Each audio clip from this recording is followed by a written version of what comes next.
Bạn groupជំរាបសួរបងប្អូនថ្ងៃនេះខ្ញុំមាន tablet មួយដើមអានេះគឺហៅថា Blue Pad 2នឹងហើយ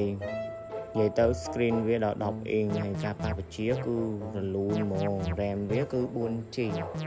ហើយអង្គទុកទិន្នន័យ 128G កាមេរ៉ាមុខក្រោយគឺច្បាស់ហើយប្រើ chip ហៅ Unisoc Tiger T606 នឹងឲ្យខ្លាំងនិយាយទៅលេង Roblox លេងបាន Roblox ដល់ថាទូរស័ព្ទរៀងខ្ពស់ដែរណាហើយថ្ម 8000 កាន់មែនតើណា